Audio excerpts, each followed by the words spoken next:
In the dark of night, a fancy black car stops by tall buildings. A man in a dark suit gets out. He is received by two other people who are in suits as well, who were waiting for him. He looks confident as he walks on the empty street. Our MC is the DG Group's Strategic Development Department manager named Lee Joo-yuk, or so to say, as it is nothing but a facade, a fake identity which is written on his business card. But in reality, there is a twist to it. "Welcome back, sir." All of the people present in the room bow their head down and greet Lee Joo-hyuk as he gets out from the elevator. Yep, you guessed it right. He is the action leader of a gang corporation. DG Group of Company, ranking third in the financial circle, is actually created with gangsters as its core. In fact, it's a hooligan corporation, and our MC, who has lived as a gangster for 15 years, is an undercover police officer. He is in charge of investigating a person named Ju Cheol-soo, because that person not only created a group of gangsters, Ju Cheol-soo is a man that reached up to the position of a leading chairman. Lee Joo-hyuk's responsibility is to find evidence that could prosecute Ju Cheol-soo. Lee Joo-hyuk has gathered up many information, and in order to turn into the police, he just has to find a little more conclusive evidence. Lee Joo-hyuk thinks that if he can gather a little bit more information, he can surely send that person to prison. At that moment, he receives a message from an anonymous number. The message informed every skilled dealers to stay on standby at the Gwangjang Corporation. After seeing the message, Lee Joo-hyuk quickly gets out and calls for the elevator. "To go to Gwangjang in 10 minutes? Whose order is it this time?" Lee Joo-hyuk wonders as he gets ambushed by hordes of gangsters. "Get him! And finish him!" all of them shouts. "Oh no. I'm screwed for real this time," Lee Joo-hyuk thinks as he fights a battle of death. The gangsters overpower Lee Joo-hyuk, and in the end he faints. When he regains his senses, he notices that he has been tied up with tape. The person who kidnapped Joo-hyuk says that he respected Joo-hyuk. The man praises Joo-hyuk because Joo-hyuk, even in a dire situation where he is completely surrounded by enemies, he defeated half of them all by himself. The man opens the tape that was covering Joo-hyuk's mouth. "Sir, why are you doing this?" Joo-hyuk asks. The man replies that Joo-hyuk knows the answer to that better than anyone else. "Or are you asking because you really don't know? You are a police officer, aren't you?" The man questions. The man compliments Joo-hyuk for keeping his composure intact, even though his cover's been blown. "These days, you cops are so stubborn. Where do you learn this stuff?" the man asks. Lee Joo-hyuk says that he wants to know the name of the person who ratted him out. "How the hell would I know that?" the man replies while lighting a cigarette. The man says that it was an order from the higher-ups. "Who in the world stabbed me in the back?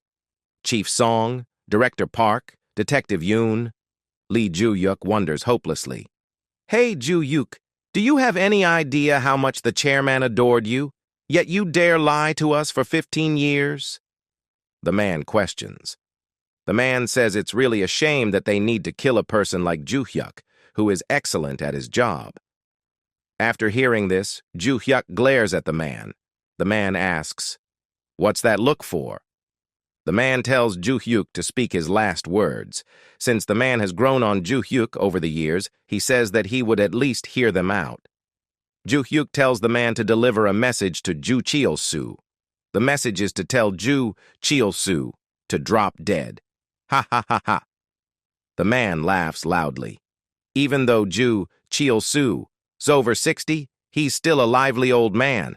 I think it'll be a while before he follows after you. Don't you think? The man mocks Lee Joo-hyuk and leaves after saying his last goodbye. Another underling gangster comes near Joo-hyuk. The man says that he also respected Joo-hyuk, but now he is nothing but a disappointment. As the man gets closer with his knife, Joo-hyuk kicks the man in the ankle. "Ah!" The man shouts and bends down a little. In the next moment, he again kicks the man in the jaw. Due to that, the man's knife falls. Joo-hyuk rotates his chair and catches the knife with 2 fingers. Joo-hyuk tells everyone that they are still at the entry level because they can't even do a single job properly. He says that the tape should have been made tighter. "Bring it on then," Joo-hyuk shouts while pointing at the gangsters with the knife. Hordes of gangsters rush towards Joo-hyuk. He blocks one of their knives and fights vigorously while keeping his surroundings in check. One of the gangsters tries to attack him from the back, but Joo-hyuk blocks it. Joo-hyuk realizes that he is going to die here today, but he still intends to keep fighting to the end. In the situation of life and death, the face of his late father came to mind.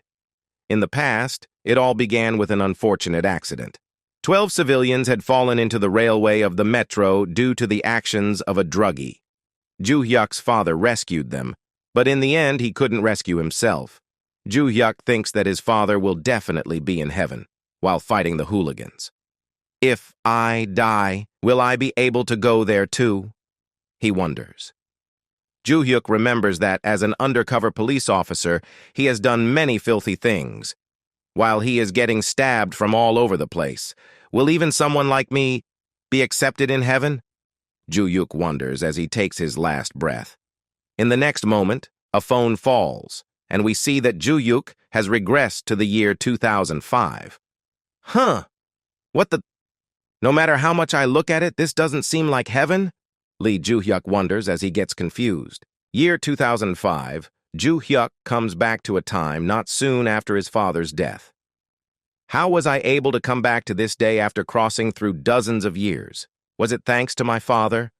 Joo-hyuk wonders while trying to understand the gravity of the situation. Joo-hyuk's father was a righteous man who saved people at the cost of his own life. Joo-hyuk thinks that something like this might be possible if his father helped him from heaven. He is now feeling this vibrant sensation which proves that it's intact, the reality. Joo-hyuk remembers that now he has 200 million in his account.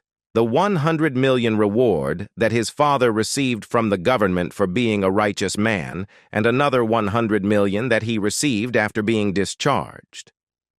It was not some ordinary discharge. Fortune Publishing is a shell company used to conceal affiliation, and Joo-hyuk was part of the headquarters intelligence detachment. After 4 years of service, 100 million is given upon being discharged. He was tempted by those words and applied. It was a decision for Joo-hyuk's father who had raised Joo-hyuk on his own. But, when he thinks back to it, it was a crazy thing to do. Since he has done everything he needed to do at home, he decides to head out. Songpang-gu, a city before its redevelopment. As Joo-hyuk walks through its familiar streets, the reality of coming back to the past hits him. He is renewing his old memories while seeing similar stores and stops. Joo-hyuk remembers that after his father's sudden death, to deal with his sadness, he spent each day in a drunken stupor. After living like a bum for over a year, upon seeing his emptying bank account, he suddenly had the thought that he should at least do something. He realizes that back then he shouldn't have become a police officer, so he decides to forget all about it since it'll no longer happen in the future. Joo-hyuk stops upon seeing a familiar karaoke bar. That karaoke bar was closed. Oh, if it's 2005, that's before it was closed down, right? Joo-hyuk remembers. He gets happy to think that even a day will come when he will be able to see this again. The owner of the bar treated Joo-hyuk really well when he was a part-timer here. He wonders how the owner is doing right now. But suddenly he hears someone shouting, "What the hell did you say? Are you kidding with me right now? Why don't you sell alcohol at a karaoke bar?" One of the street gangster asks. The owner of the shop says sorry to the man, but he explains that this karaoke bar is registered as a vocal practice room, so they don't sell alcohol. Bullshit. In our town, they all sold it. "Are you looking down on us for being from the countryside?" the man asks. The owner tries to convince the gangsters, but they ignore the owner's words. The man thinks that the owner is looking down on him. Then, he grabs the owner by his collar. The owner tries to scare them by bringing the name of police. The man throws the owner to the ground and tells the bar owner to call the police if he wants. At that moment, Joo-hyuk enters the bar. "Who is it this time?" the man asks. Joo-hyuk ignores the man and tells the owner to wait for a moment as Joo-hyuk is going to call the police. Ha! Look at him! You have guts, that's for sure. Hey, do you fight at all? The man asks angrily while holding Joo-hyuk's shoulders. Joo-hyuk topples the man and pins him to the ground. Urgh! The man shouts in pain. How dare they use violence? Joo-hyuk questions furiously. After seeing Joo-hyuk's skills, everyone hesitates to fight. Joo-hyuk then knocks out everyone and calls an ambulance. He tells them that there is a patient that cannot move due to injuring the hips in a fall. Sir, are you all right? Joo-hyuk asks. The owner asks why Joo-hyuk has come here. Joo-hyuk advises the owner not to talk and suggests him to take deep breath. Joo-hyuk adds that he has already called the ambulance and tells the owner to hold on just a little longer. Ugh! The man shouts in pain while thanking Joo-hyuk. After some moments, the ambulance arrives. The ambulance driver asks Joo-hyuk whether he has any injuries as well. Joo-hyuk replies that he is fine. The ambulance then leaves after taking the patient. Now then. How will you compensate your damages? Joo-hyuk asks the gangsters. Joo-hyuk says that the reason why he didn't hand over the gangsters to the police is because he wants something from them. Joo-hyuk says that paying the hospital fees is a given, and additionally, 12 million in settlement fees and another 12 million in repair and emotional damage costs. He tells them to prepare 24 million won each, which is around 19,000 US dollars. Joo-hyuk says that he is sure that a total of 72 million won can even fix the wounded heart of the owner. The gangsters feel like they are being robbed because they didn't even damage the building. They ask how they are supposed to gather such a large amount. Joo-hyuk says that if someone saw him doing this, he would think of him as a loan shark, but he tells the gangsters that if they are going to hit someone, they must also prepare to pay the damages when they get caught. It's not like anyone threatened you to be violent, and your financial situation is none of my business. When will you get it by? 72 million won, Joo-hyuk asks. After hearing this, the gangsters look pretty depressed. Joo-hyuk tells them that if they don't have any money, they should make some. Joo-hyuk suggests them that there's a construction site out front that is building an apartment, and he happens to know the chief. If they work hard enough, they'll be able to receive 100,000 won a day. He says that if they work 6 days a week for a month, they will receive at least 2.4 million. Lastly, Joo-hyuk tells them that they just need to work for 10 months in order to get 24 million won. It's just right for the settlement costs and simple compensation, isn't it? Joo-hyuk questions. Why is he treating us like some labor? They wonder. Pfft. Joo-hyuk laughs as he tells them not to look so down. He advises them to never do something like this. Then are you letting us go? The man asks happily as he sees hope of gaining freedom from Joo-hyuk. Joo-hyuk simply answers saying nope, that it is never gonna happen because life is reality and reality is harsh. The man says that it hasn't been long since they came up from Tongyong, so they didn't know the rules around here, so they ask for Sir Joo-hyuk's forgiveness. They tell Joo-hyuk to go easy on them while crying. You're from Tongyong? Tongyong of Gyeongsangnam-do? And your school? Joo-hyuk asks. The man replies that he is a graduate of Mujin Elementary School, Mujin Middle School, and Mujin High School. After hearing this, Joo-hyuk introduces himself as Lee Joo-hyuk of the 22nd class of Mujin Middle School.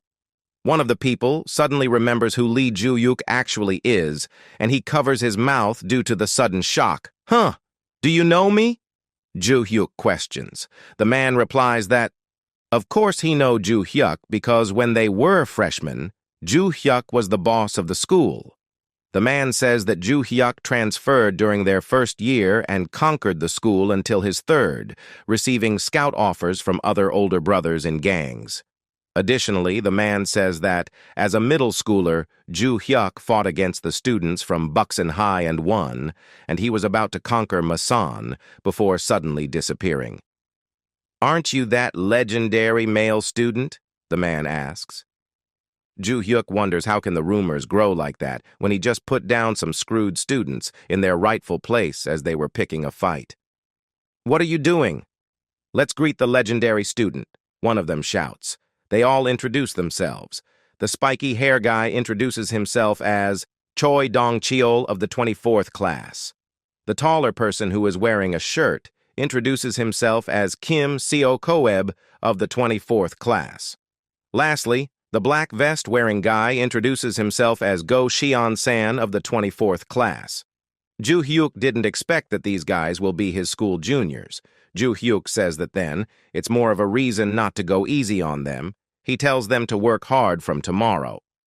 Yes, sir, the juniors reply consecutively. Ju Hyuk tells them to give their phones and IDs as he will be confiscating them. Ju Hyuk says that he will hand over their ID to the chief. He asks them why they have come all the way to Seoul knowing the fact that Tongyang also has some organizations. Kim Seo-koeb informs that they have received a scout offer here. Ooh, so you guys did? From where exactly? Ju Hyuk asks. Dong-cheol replies that they received a scout offer from the Gangnam faction. Ju Hyuk gets a little flustered to hear the name of the Gangnam faction again. Seo-koeb explains that the Gangnam faction works as spies, and the faction have contracted them in order to scout them. Could it be the Gangnam faction that I know? Why would Ju Cheol-soo call these country pumpkins? Ju Hyuk questions himself. Ju Hyuk says that in his past life, in year 2005, at this time, Ju Cheol-soo united all the organizations south of the Han River. He then remembers that after uniting the South Han River, an incident unraveled. Ju Cheol-soo, to unite Seoul, that guy started a war. It was around 2006 and 2007, which means these hooligans here will be stabbed instead of meat shields. Ju Hyuk thinks that to local gangsters, the Gangnam faction's love call is an uninhabitable proposition. Hundreds of guys like them will come to Seoul.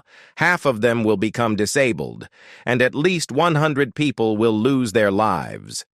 Until the end, the same fate will go to those who've risen tenaciously. In the end, they are only used and thrown away by the organization. Ow! My head hurts while thinking about it. What should I do in order to stop this? Ju Hyuk wonders. Seo-koeb asks whether Ju Hyuk is in another organization. Seo-koeb speaks seriously that they understand. Although they were invited by the Gangnam faction, the faction drastically shook them off. So, on behalf of the others, Seo-koeb speaks that they want to follow Ju Hyuk. In the next moment, they bow their head down and tell Ju Hyuk to take good care of them. After hearing this, Ju Hyuk gets shocked, but then he thinks that he came back to 2005 and is living as a normal citizen, but in his previous life, he joined the police. It was in 2008 when he entered the Gangnam faction to infiltrate, and in that year, the Lehman Brothers exploded. After that, Ju Cheol-soo, who united Seoul, bought a crazy amount of real estate and stocks with the insane amount of cash he had then. From then onwards, he had become an untouchable man. So he realizes that in this life he actually has the time to break down Ju Cheol-soo. Good then. Hey, will you really be loyal to me? Ju Hyuk asks the trio. Of course, all of them shout simultaneously. Then, Ju Hyuk tells them to start working from tomorrow. Ju Hyuk finds it hard to remember the names of the trio, so he gives them nicknames. He says that he will call Seo-koeb by the name Muscle, then Choi Dong-cheol by the name Dwarf, and lastly, he will call Go Xian-san by the name Boar, Ju Cheol-soo, who has never been prosecuted in 15 years. Finally, Ju Hyuk can now finally deal with that guy who's the root of all evil. Additionally, he speaks while giving a phone to Seo-koeb that Cheol-soo is uncatchable by law. That's why this time Ju Hyuk will do it in his way. He tells Seo-koeb to come out immediately whenever and wherever he calls him. After some time, Ju Hyuk receives a message from Seo-koeb. The message goes like this. We've been thinking about older brother's intentions. It means a lot to create ourselves here instead of joining an organization. We will stop doing dirty work and stand behind you firmly. Please wait for us, big brother. Ju Hyuk gets angry to receive such an unnecessary message and considers whether he should take the phone back or not. Whatever, Ju Hyuk thinks that it's fine if the trio are like this. But the main problem ahead is that he needs to find a way to capture Ju Cheol-soo. Ju Hyuk realizes that if he wants to get Cheol-soo, he has to build his own power, and in order to do that, he will need money.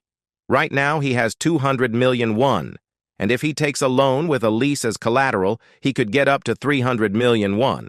So he will have a total of 500 million won, but he decides to increase it as much as possible. Isn't there anything that could help? Ju Hyuk wonders, and at that moment he hears the news because he didn't turn of the television. The news reporters inform that Dr. Hwang Woon-seok's stem cell research has responded positively, and if the research of a treatment method using embryonic stem cells is successful, transplantation without side effects will become possible. After listening to the news, Ju Hyuk suddenly remembers a major incident that he had forgotten. Ju Hyuk explains that it was considered to have made a mark in the history of science beyond the medical field. Dr. Hwang Woon-seok's stem cell research thesis. Dr. Hwang Woon-seok, who rose to fame for cloning animals. He published a paper saying that embryonic stem cells can be used to create parts of the human body. As this became known to the public, the study was carried out with the expectation of many people, including terminally ill people. But unfortunately, it was all a fraud.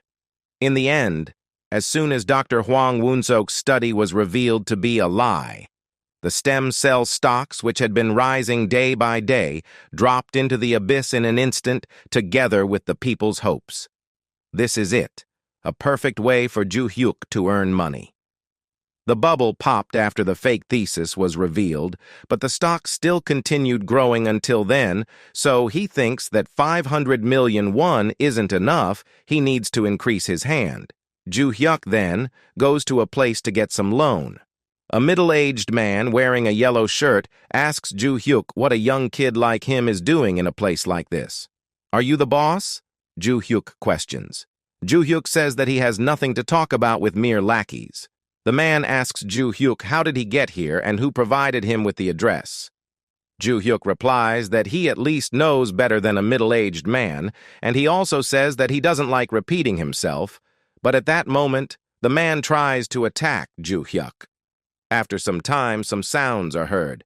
"Ah! Wait, wait, wait! You'll rip my arms off! Stop! Stop! Ah!" The man begs for mercy while crying. Ju Hyuk says that he will give the man a last chance, so he must use it properly by giving some genuine answers, and if he doesn't do that, Ju Hyuk will either break the man's neck or his arm. "Where is the boss?" Ju Hyuk questions. At that time, the boss enters the scene and tells Ju Hyuk to come inside instead of creating a ruckus. As Ju Hyuk enters, his eyes fall on a man who is getting tortured. The boss calls the man by the name Choi. He tells Choi to go now as a customer has come, but he warns Choi by saying that next time he wants to see his money. Choi says thanks and quickly leaves the room. This scene makes Ju Hyuk really angry, but he controls himself. Ju Hyuk tells the boss that he should manage his employees. How dare they bare their teeth at a customer? Ju Hyuk questions. The boss says that he is double the age of Ju Hyuk, so Ju Hyuk must talk with manners when he is in front of an elder. Ju Hyuk asks whether he can borrow more money if he keeps up his manners. The boss laughs as he finds Ju Hyuk very interesting. He says that if Ju Hyuk keeps up the manners, he will let Ju Hyuk borrow double the normal amount. Ju Hyuk says that the boss should also keep his manner or else someone will die here. "Okay, I'll keep my manners." "Now how much would I be able to borrow, sir?" Ju Hyuk questions. The boss asks Ju Hyuk, how much does he need? Ju Hyuk replies that he will need as much as he can get. The boss asks that whether $8,000 will suffice. "Nope, what's the amount you can give to me right here, right now?" "What's the most I could get?" Ju Hyuk inquires. The boss asks Ju Hyuk whether he has a collateral. He says that he won't be able to give Joo-hyuk a lot if Joo-hyuk doesn't have any collateral. Joo-hyuk thinks that he has already given up his place as collateral, so he doesn't really have much, but there's still something these people consider as collateral. Joo-hyuk says that he will give his body as a collateral. Don't you people have contacts with butchers anyways?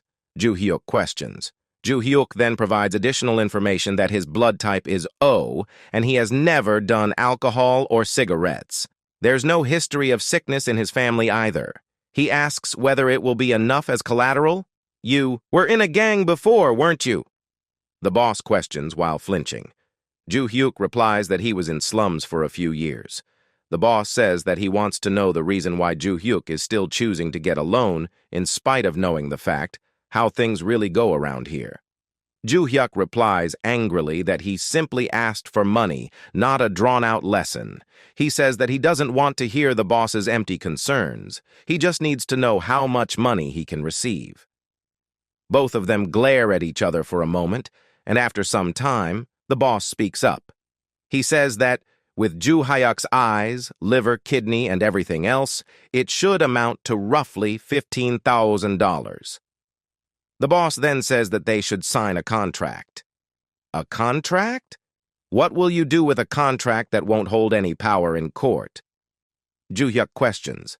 He then takes out his national identity card and throws it at the table. Joo-hyuk reassures the boss by saying that if he doesn't pay back the money, the boss can come, find him and get all his money back with the collateral. Additionally, Joo-hyuk says that the money he will borrow will be $300,000, not $150,000. Wait, what? Why? The boss asks as he gets confused. Joo-hyuk reminds the boss by saying that he has kept his manners, so now he will borrow twice the loan money. He tells the boss to give the upfront loan of $300,000 in cash right now. Joo-hyuk receives the money and keeps it in his car. Then he leaves the area to reach his next destination. Currently, Joo-hyuk is in a cafe meeting with a stock trader. The stock trader says that he didn't think Joo-hyuk will be this much younger than him. He says that he had his fair share of risky investments, but it's his first time doing one with someone as young as Mr. Lee Joo-hyuk. The stock trader says that he brought his side of the transaction as stocks. Joo-hyuk says that he has cash. Joo-hyuk thinks that the first step in his plan to achieve his goal is to buy medicine posters at a cheap price. The representative stocks in stem cell research. This medicine poster is a category of currency yet to be registered in the current stock market. It's the quickest rising category after professors like Dr. Hwang Un-seok announced their groundbreaking stem cell research. Before anything, Joo-hyuk has to stock up on medicine posters. Before the medicine posters go public on the Kosdaq market, Joo-hyuk says that he would like to make a deal. You told me that you'd do $20 per stock, was that right? The trader asks. The trader makes a sad face while saying that he is excited to sell his stock at that price, but he feels a little bad doing this type of deal with a young person like Joo-hyuk, because the public price for medicine posters was $10. Well, you're practically paying double the public, listed price. Do you believe the price of these posters will rise that much? Sir Joo-hyuk? The trader asks. Joo-hyuk says that of course it will rise, as the price of stocks changes by the second. It could be shit one day, and in a moment it could turn into gold. Joo-hyuk replies that he simply trusts Dr. Hwang Un-seok. After carrying out the dealing, both of them go to the car parking area. The trader wishes Joo-hyuk a good day. The trader calls Joo-hyuk from the back and says that he has an advice for Joo-hyuk. The trader shares that it's been around 20 years since he has been making a living off the stock market. The trader says that he honestly looks at Joo-hyuk as if Joo-hyuk were his own son, so he tells Joo-hyuk not to get offended by what he is about to say. He tells Joo-hyuk not to be too greedy because there's a time to buy and a time to sell. With just enough profit, someone can overturn a few losses and make money. But if someone invests looking forward to make a fortune, normally, that person will lose everything quickly. Ju Hyuk says thanks for such a wonderful advice. He smiles as he thinks that the trader is a good guy. Would you happen to have a business card? Ju Hyuk asks. The stock trader replies by saying of course. The trader tells Ju Hyuk to contact him whenever he has some inquiries. Then, both of them get in their cars. Ju Hyuk says that he is done with the first step, then he considers whether he should move on to the next step or not. Ju Hyuk calls Seokob.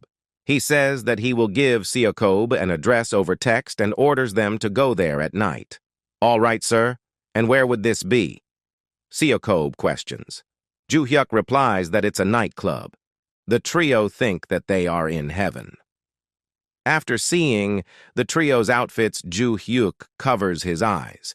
He tells them that the moment they get inside, all of them better take those clothes off and throw them away. He says that he will give them a debit card, so they should get themselves a suit. After that, they go inside the nightclub, where they are greeted by the server named Shanho Park. Where would you like to go, sirs? Park asks. Ju Hyuk tells Park to prepare a table for them. Park then leads them to a table. Park asks whether they would like some strong drinks. Ju Hyuk replies that they'll each have a beer and 3 bottles of plain strong drinks. They'll also have some basic sides with that. Also, they don't need books as they have only come here to listen anyway. Ju Hyuk looks around the nightclub. He perceives that there are so many empty seats. A nightclub in Cheongdam-dong should be filled with people with a lot of foot traffic here, but it's empty, even though it's peak hours for a nightclub. He decides to take over this nightclub and turn it into a normal club.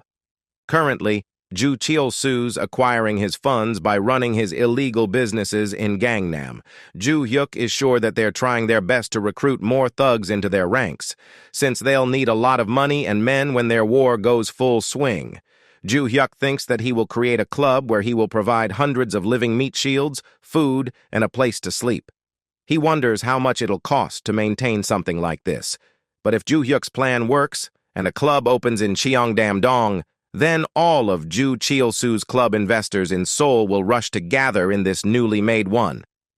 In the end, Ju Cheol-soo's club will only attract flies.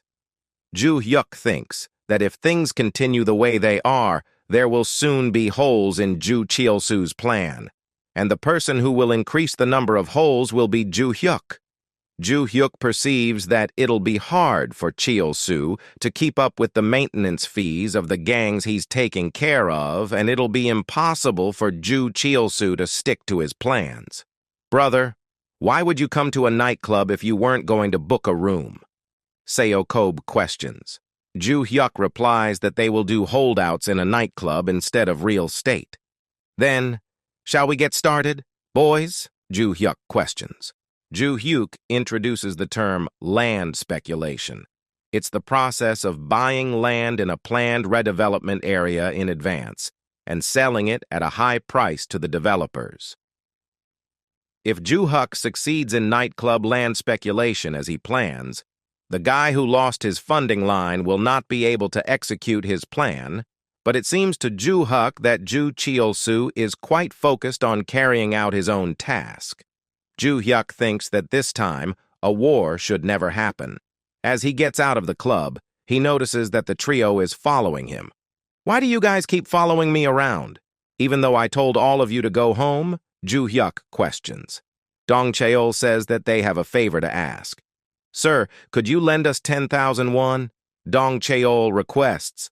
Ju Hyuk demands to know the reason for why they are suddenly requesting for the money. Seokob explains that they 3 live in a monthly rental room and they can't afford to pay the rent as they have almost spent all the money they brought. You 3 were living in a monthly room?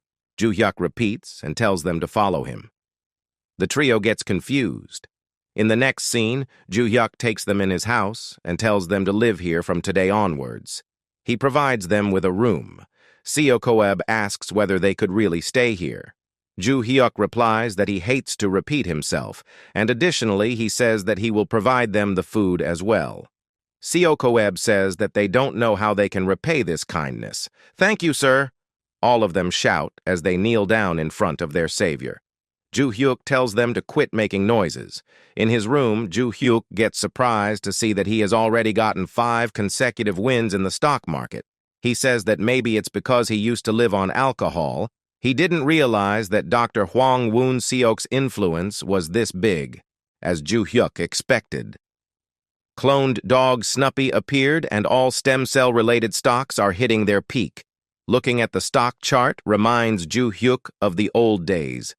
Gangsters don't hesitate to do all sorts of bad things. Among them, there is a so-called operation stock, and the method is as follows. Gradually acquire shares of a certain company, then ensnare security firms, brokers, or experts to attract individual investors, spread false information everywhere. When the rumor spreads enough to create a bullish rise graph, sell out everything and disappear without trace. Naturally, from then on, the stock price will drop endlessly. Ultimately, individual investors who came in believing false information will bear a huge loss. Ju-hyuk says that there must have been many people who took their own lives because of that. He says that he also used to live doing such things before he returned to the past under the pretext of performing a secret mission. But this time, he won't let his past mistakes repeat itself. After some time, a new dilemma arises. He wonders when the perfect time will be to sell these stocks. He remembers how many times it rose, but he doesn't know when to sell out. His eyes falls on the card that he received from the stock trader. Previously, he didn't get the time to see the trader's name. He gets shocked when he sees a familiar name, John Hyo, written on the card. John Hyo? Is that guy John Hyo? Ju-hyuk shouts in excitement. The legend of the investment world! John! In Ju-hyuk's past life, he once calculated John Hyo's return on investment and almost fainted from surprise. John started with 10 million won, and by 35 years he made it to 24.65 billion with a steady profit of 25%. Wow. Unbelievable.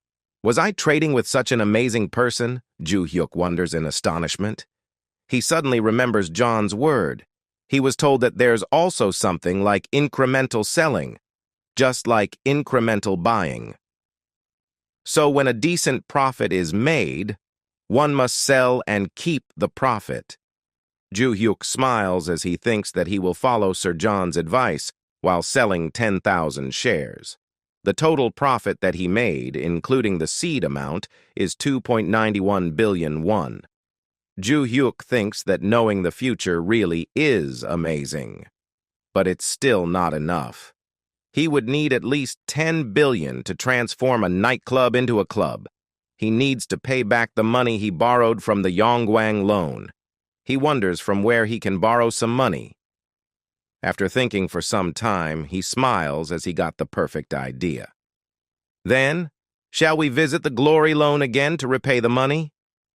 He decided his next move. At the glory load, the same yellow shirt guy is torturing a middle-aged man. The man asks for mercy and says that he will repay the money right away. The yellow skirt guy tells the man to give some proof so that he can believe the man's words. The yellow shirt guy's face grew pale as he sees Ju-hyuk's entry. What's that? Turn on the light and live a bit. Are you guys some kind of children of darkness? Turn on the light and live a bit, Ju-hyuk says as he enters. One of the people asks Ju-hyuk, how does he get here? Ju-hyuk replies that he doesn't like to explain how he got here every time. He tells them to call the boss. Do you know where this is? Calling the boss casually. If you came to borrow money, you should be begging. Right? The person asks angrily. The yellow shirt guy tries to stop them, but they didn't listen. Ju-hyuk says that he is saying this for the last time. He tells them to bring the boss quickly, unless any one of them wants to get hurt. The man still doesn't listen, as he says that he will now educate Ju-hyuk and teach him some manners. Without wasting any time, Ju-hyuk single-handedly defeated all 3 of them in an instant. What are you doing locked up in the dark? Even though it's already our second meeting, your hospitality is still a mess, isn't it? Ju-hyuk questions while keeping his hand on the man's shoulder. Ju-hyuk says that he would give the man a perfect solution. He tells the man to get ready for a slap. Seeing Lee Joo-hyuk causing a ruckus, one of the team members goes outside and calls their boss. Inside, Lee Joo-hyuk is slapping the man continuously. Seeing the three men in white sleeveless t-shirt, gets scared and starts to shake. Getting hit by Lee Joo-hyuk, the man's face gets sore and he is about to lose his consciousness. At that time, Lee Joo-hyuk hears a man shouting at him to stop. He turns back and sees that the boss has arrived and is mad at him. Hearing the words of the boss, Lee Joo-hyuk says that how can he be so harsh towards someone who has come to pay his back? Lee Joo-hyuk then shows a luggage to the boss and asked him that if he should leave or they should send anyone who doesn't belong here. The boss gets red in anger and shouts at the man wearing a black t-shirt. He goes towards him and tells him to get out. The both of them then gets inside a room and sits on the sofa. Lee Joo-hyuk puts the luggage on the table and tells the boss to check out. The boss gets shocked as he opens the luggage as the luggage is filled with cash and it contains 33 million won. Lee Joo-hyuk then tells him that he has also taken care of the 10% interest. Hearing this, the boss gets happy and says that he is a total bastard. Lee Joo-hyuk smiles and tells him that he is not his bastard and asked him to quickly get the contract. At that time, the man that got slapped by Lee Joo-hyuk gets inside with cups of coffee. Hearing Lee Joo-hyuk's words, the boss gets angry and tells him to shut up. Lee Joo-hyuk didn't say anything and takes up the coffee cup and looks at it. After that, he just throws the hot coffee on the boss' face. The boss starts to shout as it burns his face and eyes. Lee Joo-hyuk looks at the man and thanks him for bringing the coffee. Lee Joo-hyuk then looks at the boss angrily and says, "Oh, boss, I just know you loan sharks so well that I just can't talk to you nicely. Do you think normal citizens can pay back 200% or 300% interest rate? If they can't pay you back, you go find them at work and harass them and loiter around. You pick a fight for no reason and then thrash them around. Finally, you only let it end by robbing them of anything they call wealth, right? The one who borrowed isn't all great either. But the debtor is a total son of a female dog, too." Hearing the words of Lee Joo-hyuk, the boss cannot control his anger, so he takes out a knife from his coat's pocket and tries to stab Lee Joo-hyuk with it. But to his surprise, Lee Joo-hyuk caught the knife, and with his foot, he pushed the luggage which hit the boss's legs. As the boss holds his legs in pain at that time, Lee Joo-hyuk takes the knife and by swinging it, he tells the boss that he must have been a thug for a long time, as he is carrying a knife and uses it to stab a man to death. In pain, the man asked Lee Joo-hyuk that who is he. Lee Joo-hyuk smiles and says that he is a debtor who has come here to pay him back. After a while, they both settle down, and Lee Joo-hyuk asked the boss that where did he used to work. The boss refused to tell, and he bad-mouths him. Lee Joo-hyuk gets angry, and he grabs a hand of the boss and puts it on the table. Then by raising the knife, he tells the boss to stay still or his fingers will be gone. The boss gets scared and tells Lee Joo-hyuk to wait, but he didn't give a shit to his words and pokes the knife beside the boss's fingers. Seeing this, the boss screams as he gets horrified by seeing the scene. The boss then speaks out, "Everything," and Lee Joo-hyuk stops his actions. The boss says that he used to work under the Southwestern faction leader. Southwestern faction leader 5. To 6 years ago, a group merged with the Gangnam Gang, probably. If a group is taken over by another head, the group itself naturally is no more. In that case, these thugs be forced to choose one of the two, continue working as a thug for the new group or leave the group with a reasonable severance pay. It seems he's one of the latter. Lee Joo-hyuk thinks all of them. After that, he asked him that, why did he leave his life as a gangster, and did he not want to work under Ju Cheol-soo? Hearing this, the boss made a shocking face. Lee Joo-hyuk asked him that, why is he so shocked, and if he don't know that Ju Cheol-soo has a firm grip on Gangnam? With a sweetie face, the boss asked Lee Joo-hyuk that, who is he and if he is a police officer? No way. Do you think a police officer would do this? Tell me why you left the group. Lee Joo-hyuk replied, Hearing the reply, the boss says that the guy Ju Cheol-soo is a very scary man. Saying this, he takes a pause. Lee Ju-yuk gets the situation. He then asked him that if he slowly wants to end this life now. "What do you mean?" the boss replied. "Filthily playing with the debtors. I'll end it for you. Make a lot of quick bucks. One last time and settle down." Lee Ju-hyuk replied. The boss gets excited and tells him to break it down completely. Lee Ju-hyuk asked him that how much he has right now. The boss says, including everything he has, 6.5 billion won. Lee Ju-hyuk then tells him to take all of his money and invest it where he is investing, and he will give him 30% profits. The boss asked him that, how much is 30% profit? You can use 50% of your investment. If you invest 6.5 billion, your profit is 3.25 billion. 30% of that is at least 1 billion. Take that, and along with what you have, retire. Lee Ju-hyuk said this to the boss. Hearing this, the boss smiles and asks that if he is telling him to retire with this. If you don't want to, that's fine, but you know the money-lending business you have right now. Did you get Ju Cheol-soo's permission for it? As Gangnam Gang has control over Gangnam and Seocho districts, Songpa is kind of an ambiguous location.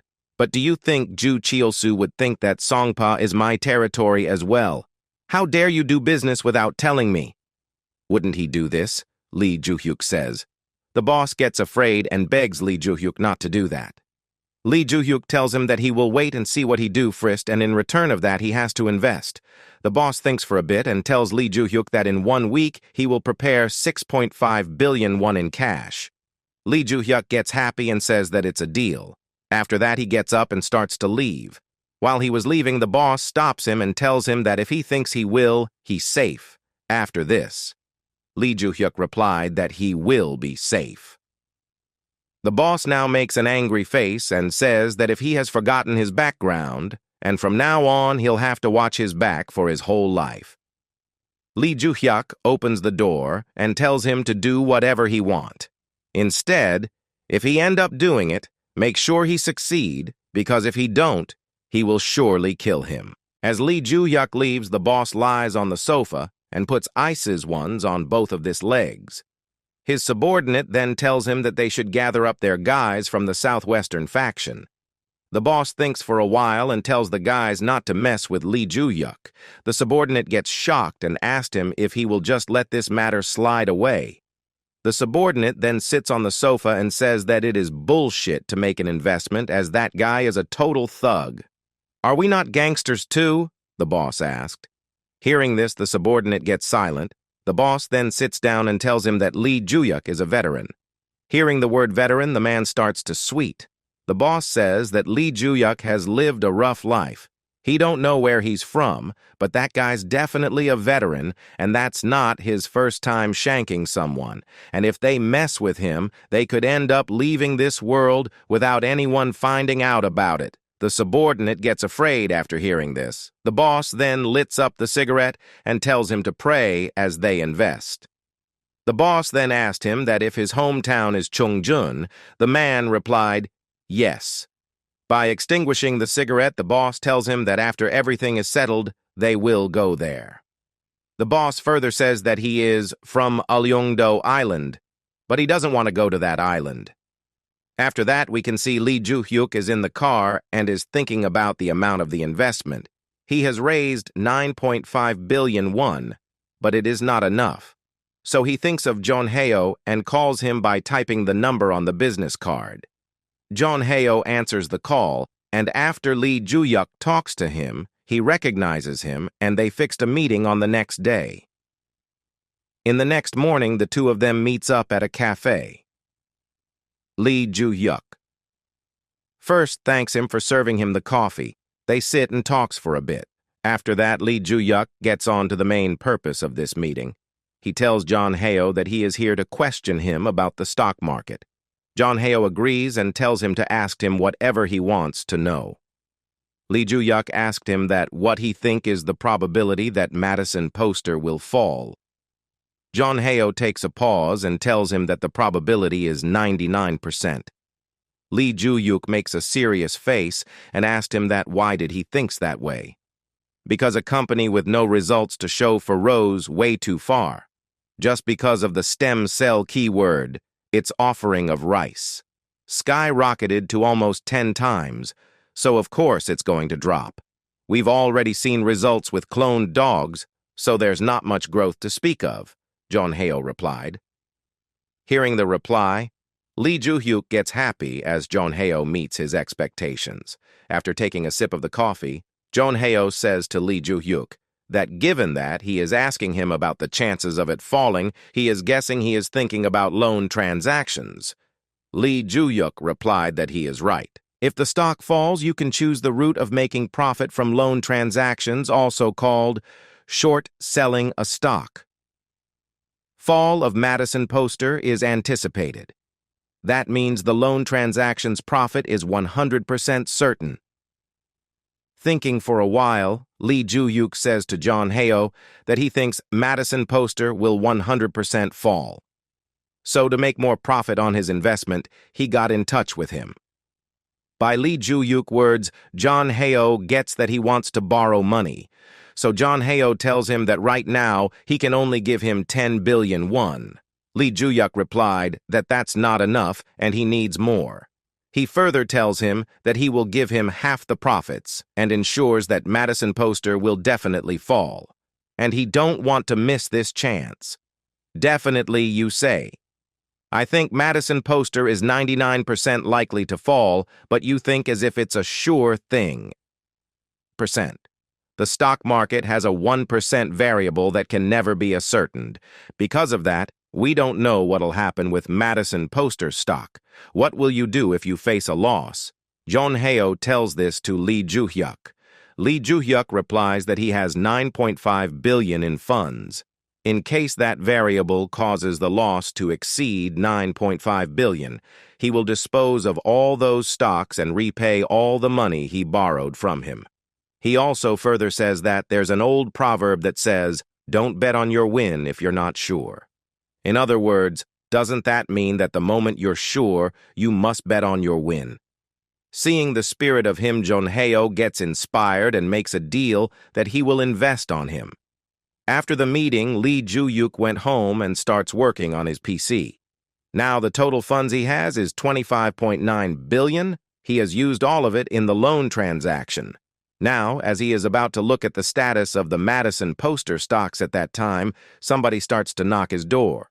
He goes and opens it and sees that his 3 members are there, and their faces are completely beaten up. He takes them to the hall and gives them first aid, and after that he asks them that who did this to them. The tall guy tells him that the servicemen did this to them when they came to stop the construction. Why would they stop a building construction that's going fine? Lee Ju-hyuk asked. They replied that they didn't know anything about that. The fat guy tells him that the servicemen comes with iron rods and forcefully caused a mess to stop the construction. Was it Ju Cheol-soo? No. Now's not the time for him to proactively jump into the construct industry. Yet right now, he's focused on the adult entertainment industry. Don't tell me are some other people breaking in? Lee Ju-hyuk thinks this, and after that he asks the boys that if the chief is also hurt. The tall guy replied that the chief also took a few hits. Lee Ju-hyuk gets angry by hearing this. He asked them if they know exactly who did this. I saw it clearly. It said Moon Chang Construction Materials in the back, the blue shirt boy said. Hearing this, Lee Ju-hyuk gets up and starts to walk towards his room. He tells the boys that they have worked hard and tells them to take a shower and sleep, saying this. He gets inside the room. In the early stages of construction, all sorts of corruption occurs as gangsters extort profits. But if you start building without all of that, they use a different method. One such example is the construction materials. Thugs force and threaten building owners to purchase construction materials from them. But the materials they provide are all grade B or worse. Naturally, the landlord rejects the purchase, and when that happens, they can then go on a rampage and stop the construction. Due to the nature of construction work, which suffers loss. The longer it is delayed in the end, The building owner is forced to use those guys' low-quality materials with tears in his eyes. Lee Ju-yuk search on the net and founds their site. Then, in the next morning's 5 a.m., Lee Ju-yuk takes his car and goes to the building. He also brought along some gears with him. He gets the gears on and gets ready to get inside the building. The workers are chilling in the room as they see Ju-hyuk. They tells him to go out as this is not a public place. Ju-hyuk ignores them and looks around the room. One of the workers gets up and shouts at him to quickly get out of this room. Ju-hyuk again ignores them and starts to talk to himself. He says that this is a fall company and they didn't even display their goods and they also have zero sincerity. The worker gets mad and tells him that, what the hell he is babbling around. Lee Ju-hyuk tightens his fist and asks the workers that if there are 7 of them or more, will come. The worker gets confused and asks Ju-hyuk that for which gang he works for. Ju-hyuk replied that he works for none and he is an orphan. The worker gets furious and warns him not to play pranks on him.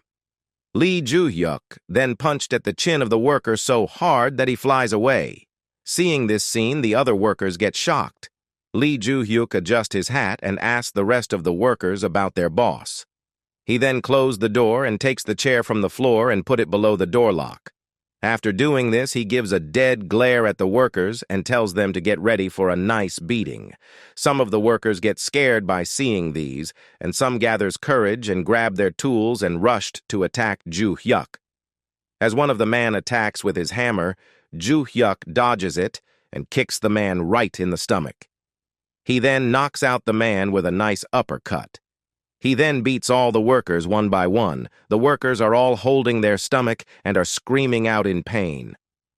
Lee Ju-hyuk goes to one of the workers and tells him that they shouldn't have messed with innocent civilians. He also says that he wouldn't have gone this far if he hadn't heard that the chief is injured. The worker looked at Ju-hyuk's face and asked him that what kind of a guy is he. Ju-hyuk didn't reply to him and rather asked if he is the boss. The silence of the worker gave him his answer. Ju-hyuk looks at the worker and smiles and tells him that it doesn't matter who he is as long as he can use him to set an example. Saying this, Ju-hyuk takes a pen and puts it below the middle finger of the worker. He then stands up and asked him that when is his boss coming. The worker gets nervous, and he asked Ju-hyuk that what he means by this. As the worker says this, Lee Ju-hyuk steps on the worker's hand, and the worker screams like hell. Ju-hyuk then asked him that why didn't he answer when he asked him a question. At that time, somebody come and starts to knock the door. Outside, we can see the boss and some other workers are waiting. The boss is shouting on them. He tells them to call the other workers and quickly open this door. One of the workers tells the boss that there are noises coming from inside the room. At that time, Lee Ju-hyuk opens the door and tells the boss that he is quite late. The boss asked him that who is he? Lee Ju-hyuk smiles and opens the door more, and by showing the beaten workers, he tells the boss that he is the Reaper who's here to slash his throat. After that, Lee Ju-hyuk beats the boss and make his face swollen. Ju-hyuk asks the boss that if he is doing wrong, forcing the constructors buy his old and damaged goods and materials. The boss agrees that he is doing it. Hearing this, Ju-hyuk again punched him and starts to hit him continuously on the face. He says to the boss that for this kind of work, the Seongsu Bridge collapsed, Sampung Mall also collapsed, and because of this, people close to him were hurt. Saying this, he hits the boss so hard that he falls on the floor. He tells the boss that his 3 guys lost their senses and get sick because of their beating, and the chief also had to go get a psychotherapy.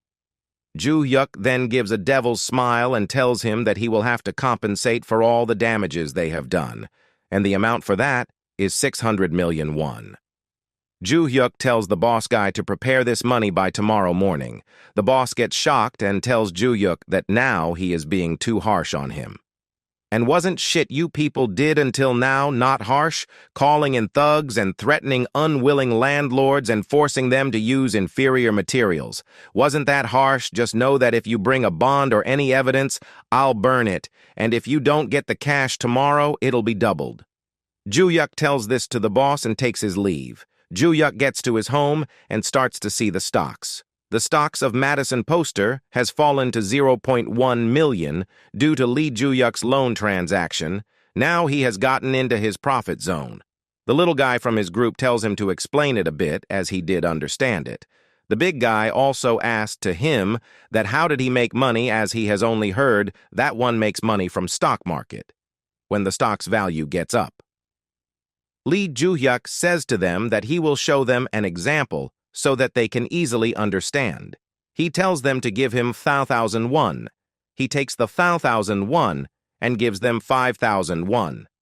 Lee Ju-hyuk then asks them that what happens now.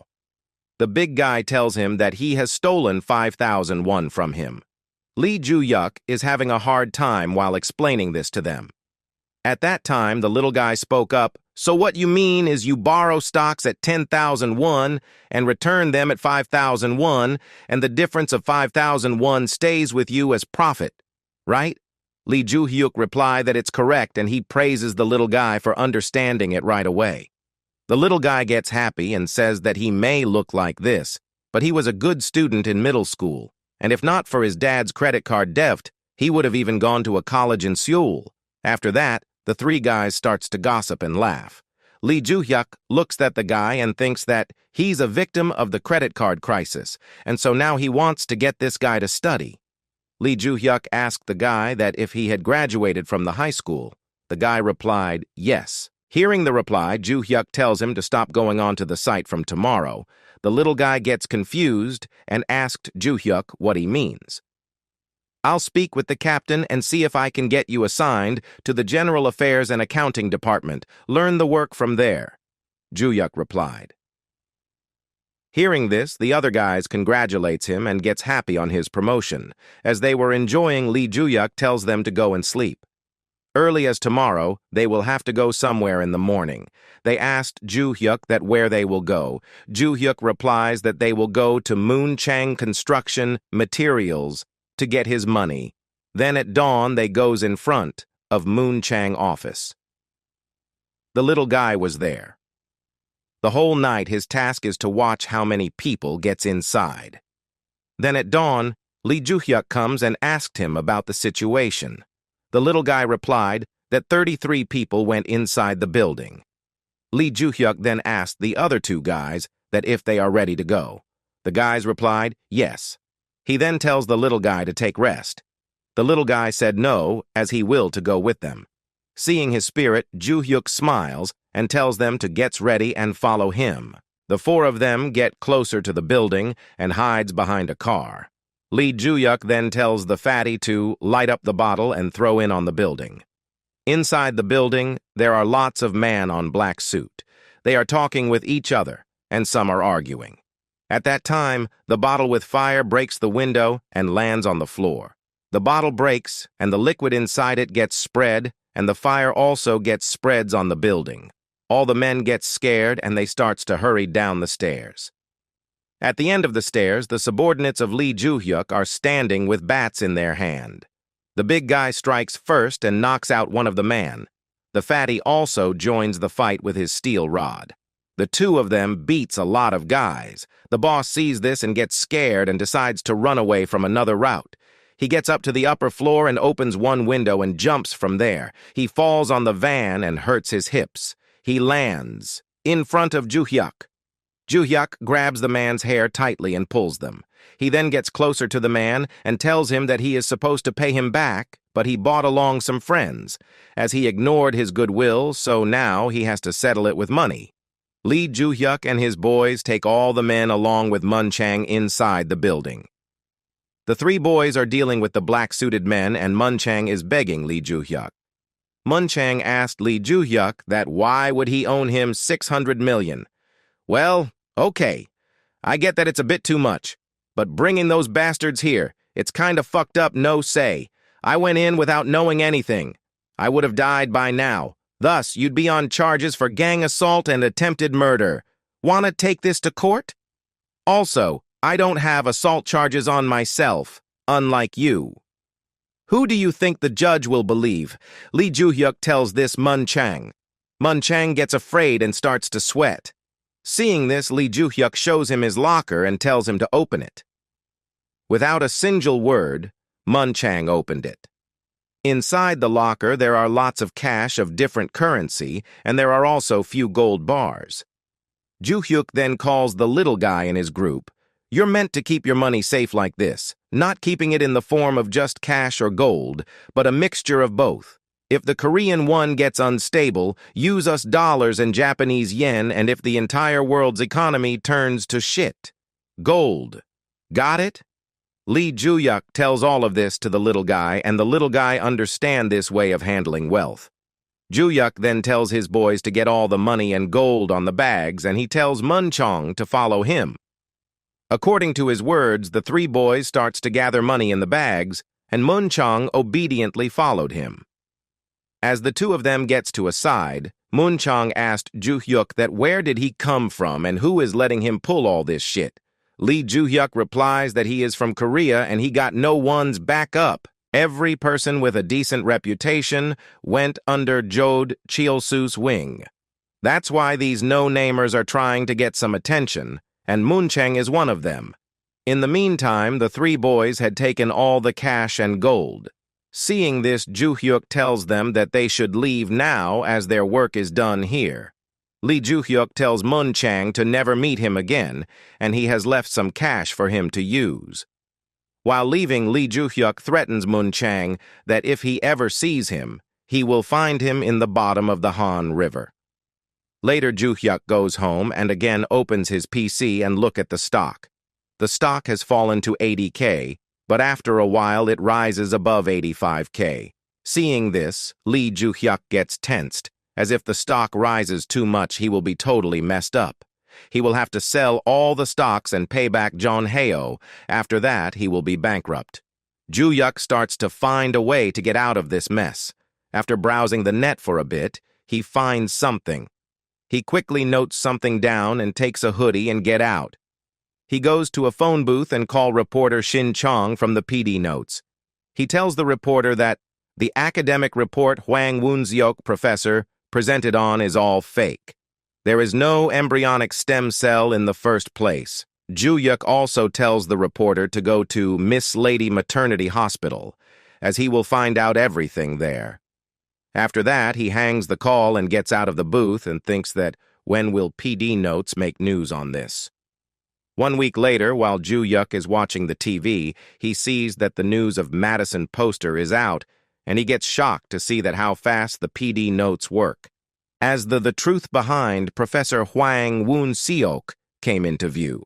The stocks, which was worth 100K, is now barely 20K. The market price of the nightclub was 200 million. Joo-hyuk is looking forward to how much 305 million will inflate by, but then again, his 30% profit will go to Glory Loan. As previously, he told the boss of the Glory Loan that he is going all in on this investment and he will give the boss 30% of the profit. Also, he promised John Heo 50% of the profit. Thing is, Joo-hyuk is not sure if he will be able to buy the nightclub and pay for renovation with the remaining money. As he is trying to find a way to earn more money, his doorbell rings and he goes to open the door. "Who might you be?" Joo-hyuk questions. The man replies that he is the owner Jeongun Properties. Joo-hyuk remembers that Jeongun Properties is where that trio worked before. Joo-hyuk tells the man to come inside. He says sorry because he has got only coffee for his guest. The man humbly accepts Joo-hyuk's coffee. Joo-hyuk notices that the man is wearing high-quality suit with a matching antique watch. The stuff he has on him right now must be worth at least a few million, but he's quite humble. The man shares that he heard Joo-hyuk's stories from the chief.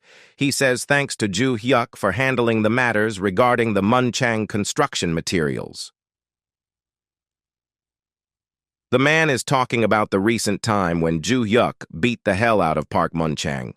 Joo-hyuk laughs as he says that it was nothing.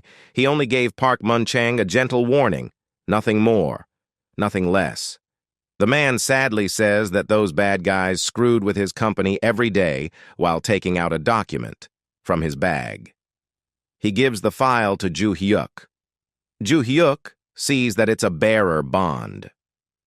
Bearer bonds are fixed-income securities owned by whoever holds the physical bond certificate, providing anonymity and privacy to bondholders. He tells Joo Hyuk to accept it as a compensation. Joo Hyuk thinks that back when he was out and about, it was gone from the market. So it was rare to see one. He sees that there's 50 million notes in there. What? Joo Hyuk questions. The man replies that it only shows their sincerity towards Joo Hyuk. 50,000 bonds multiply by 20. It will give him 1,000 won. This guy, is he for real? Joo Hyuk wonders in astonishment. Joo Hyuk says that he guesses that the man had a lot of trouble over those guys. The man replies that Joo Hyuk doesn't even know even half of what happened. He gets frustrated as he shares the story. He says that once his co-workers started building, but those guys came over and poured their materials in somehow. As a result, the man suffered a great loss. The man says that last time, those guys brought in a goddamn mixer truck and poured in their concrete. They'd do that and demand money since their concrete was mixed in. The owner says that he turned a new leaf and actually rejected them properly this time. But after that, an incident happened. Those guys started threatening the owner with a photo of his wife and daughter. The owner says that it was the last straw and he really wanted to kill them. But I couldn't do that. After saying this, the man grabs Joo Hyuk's hands and says that he is thankful to Joo Hyuk. Thank you. Thank you. So much, the man repeats, as he doesn't find any other word to express his gratitude. Hearing the word thank you so many times, Joo Hyuk remembers his past. He used to listen the sentence, I am sorry, rather than thank you. He had lived such a disgusting life, he had never heard the word thank you. He thinks that the word police was wasted on him. The man explains that he views Joo Hyuk as a savior who removed the cancer from his life. So he requests Joo Hyuk to accept it, as he wants to show his gratitude in some way. Joo Hyuk humbly declines by saying that he only did what had to be done. He is more than happy by seeing what it brought to the owner. The owner gives a new suggestion. He says that when the building will get complete, he will leave the first floor empty for Joo Hyuk. Joo Hyuk thinks that the owner is taking it too far, but then he decides to says that there's actually a business that he wants to start. The owner eagerly wants to know what kind of business.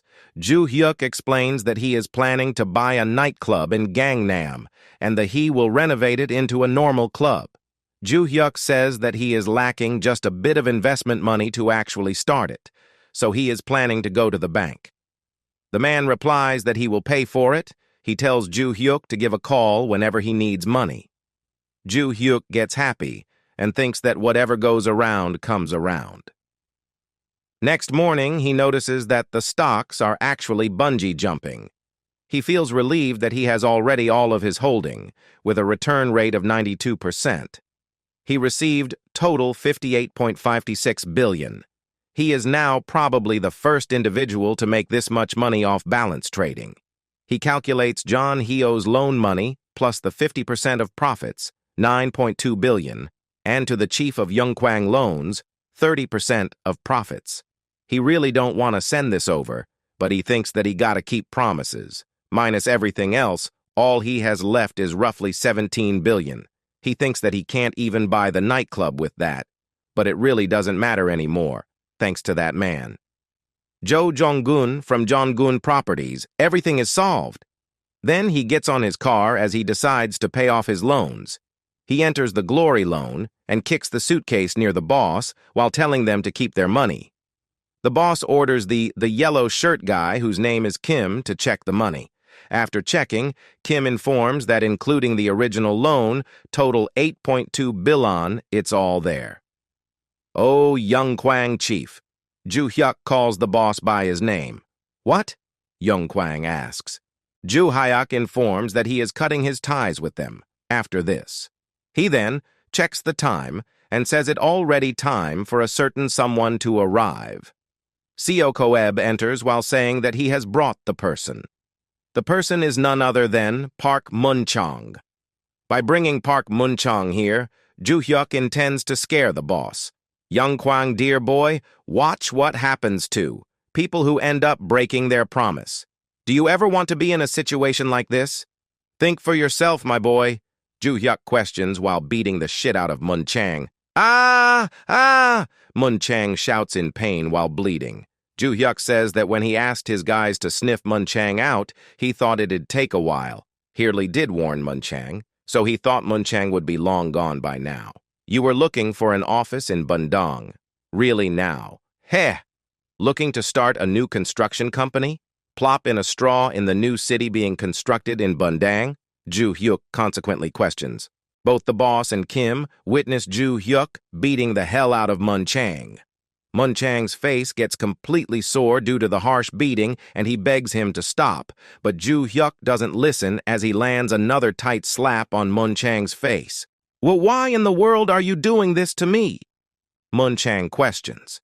Ju-hyuk asks Munchang whether he is really asking this because he doesn't know anything at all. Ju-hyuk says that there is a saying that even thugs don't mess with family. You know what that means, right? He asks. Munchang replies that he will quit. He begs in front of Ju-hyuk and tells Ju-hyuk to have faith in him. Ju-hyuk replies that he doesn't believe Munchang. He orders his juniors to apply some meds onto Munchang, and he tells them to take all of Munchang's remaining yen and dollars. Seeing this scenario, both the boss and his subordinate flinch and tremble in fear. Ju-hyuk thinks that the duo should understand even with this. He perceives that as long as their head isn't an accessory, they won't do anything too rash. The boss shouts while shaking that he will quit, just after getting this money, and he was about to wrap everything and leave for Cheongju. The boss then asks the same thing to Kim to reassure Ju-hyuk. Kim replies that the boss is telling the truth. He says that his hometown is in Cheongju, so he was going to set up a beer bar there.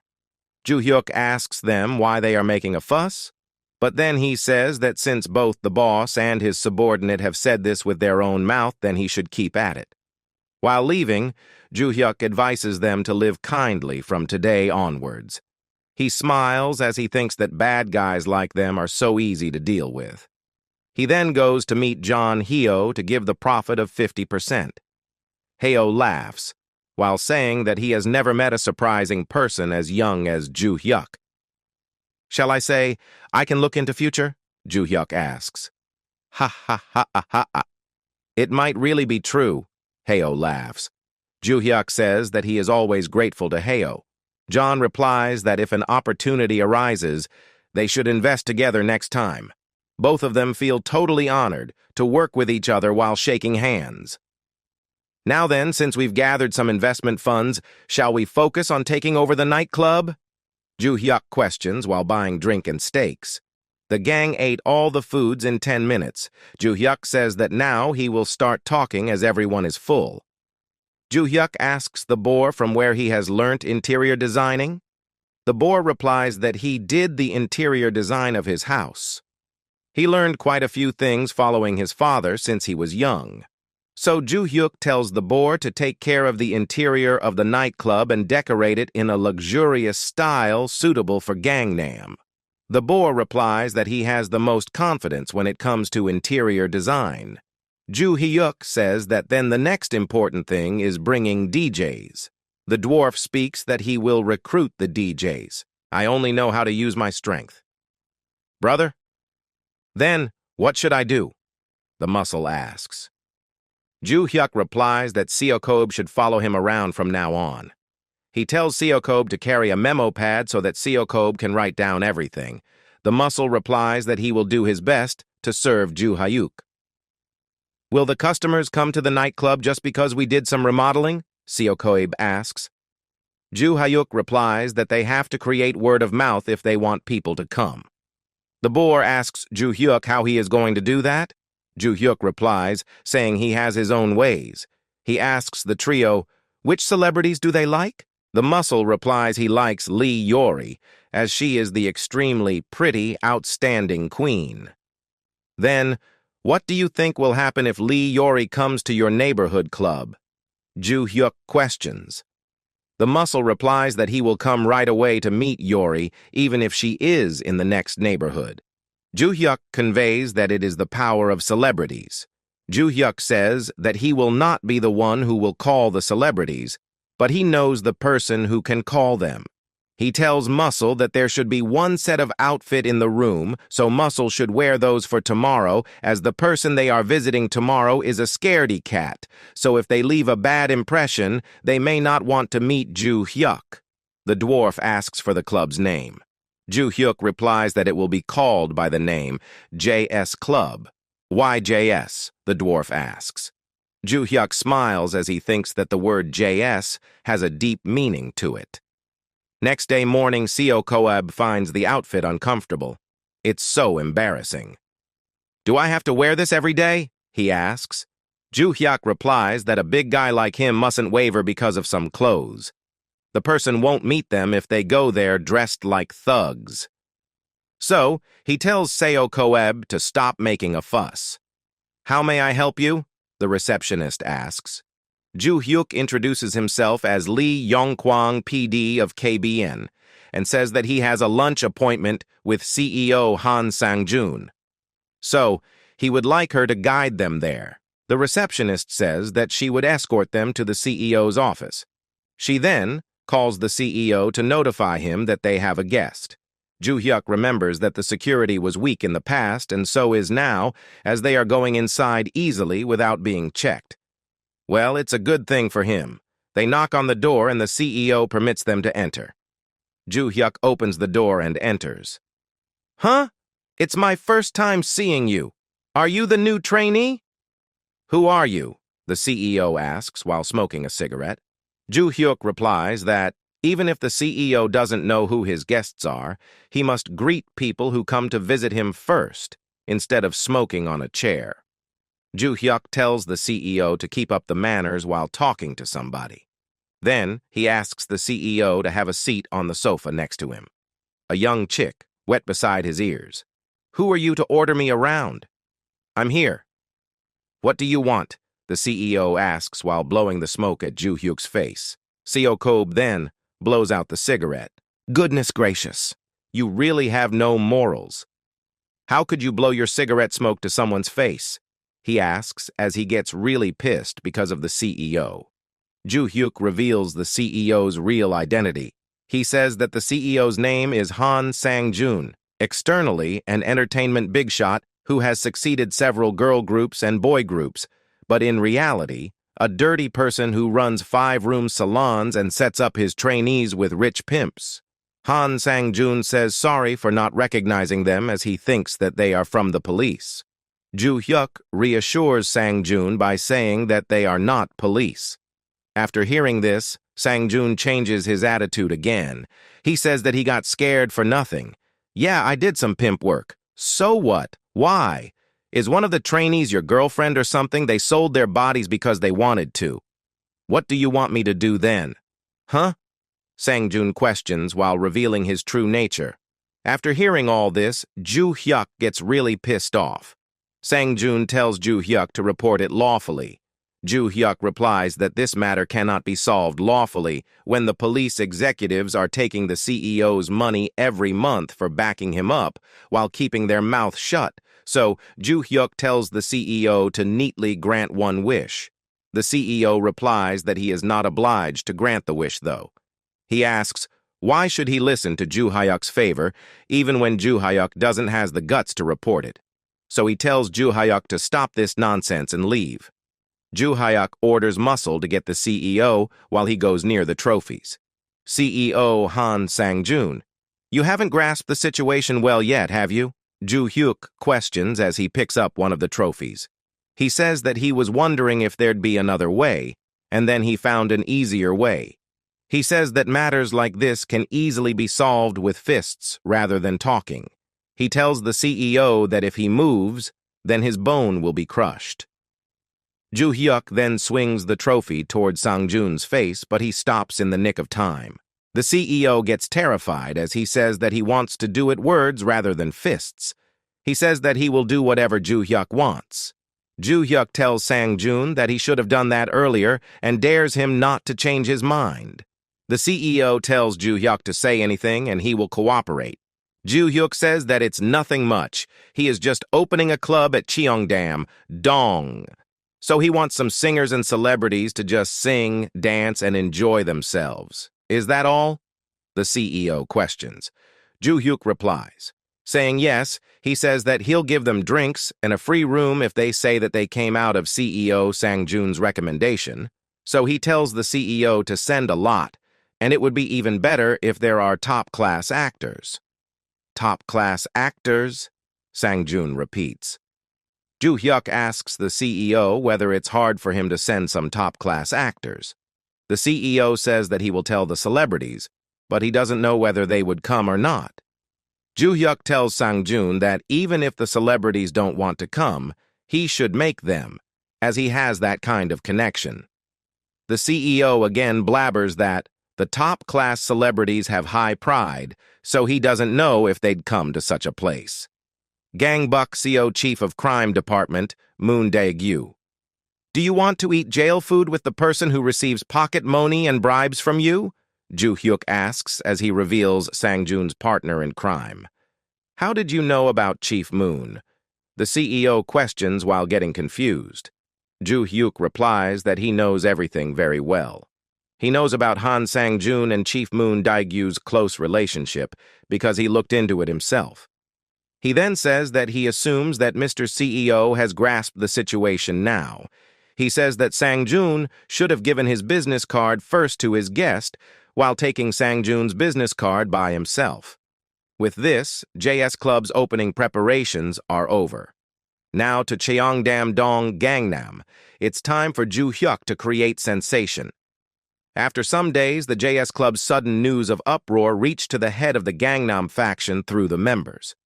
The members of the faction report that their nightclubs are only attracting flies nowadays, and there's no one punching for work, so they are at a deficit. The same goes for their business. The money spenders aren't spending money and are just leaving after hanging out.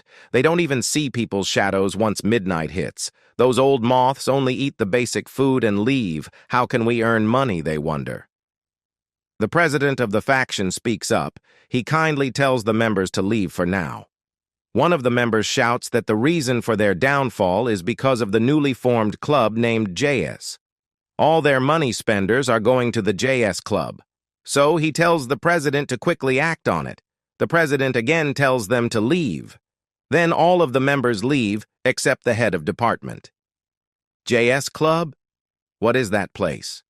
The head of the Gangnam faction, Ju Cheol-soo asks. The head of department explains that JS Club is a club that suddenly appeared out of nowhere. DJs in Hongdae have moved there and famous celebrities showed their faces and created word of mouth. Rich people of Gangnam are registered there as VIPs and go there every day.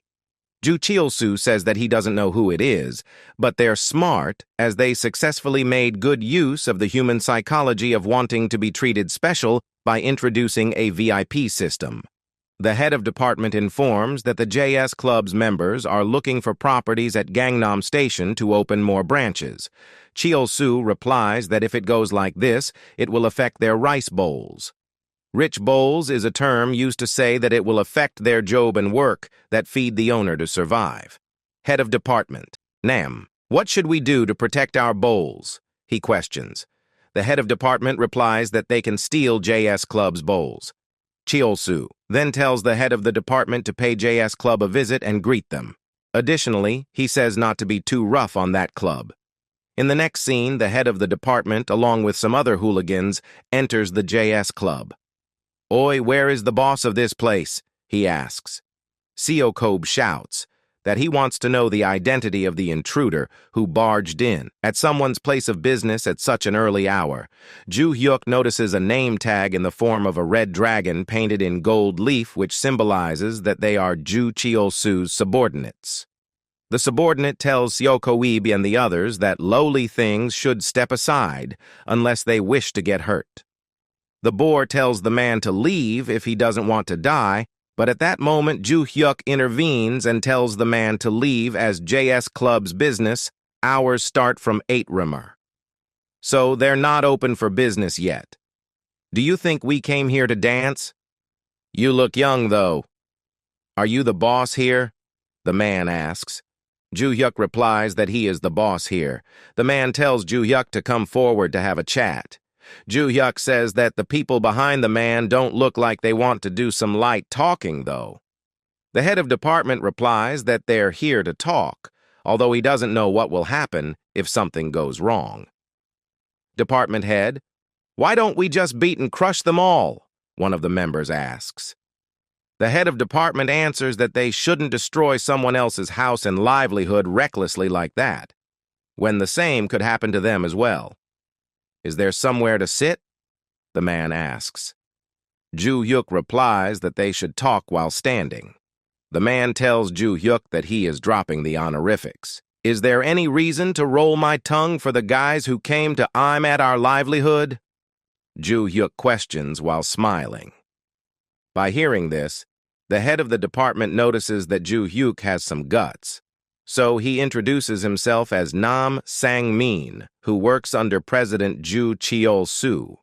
He says that Ju-hyuk might have heard that name before. Whose name? Ju Cheol-soo's or yours? Ju-hyuk asks. Sang-min laughs, but in the next moment he gets really pissed and tells Ju-hyuk to stop joking around and listen up. He says that he had been told to take care of this quietly, or else Ju-hyuk would have been turned into meat soup.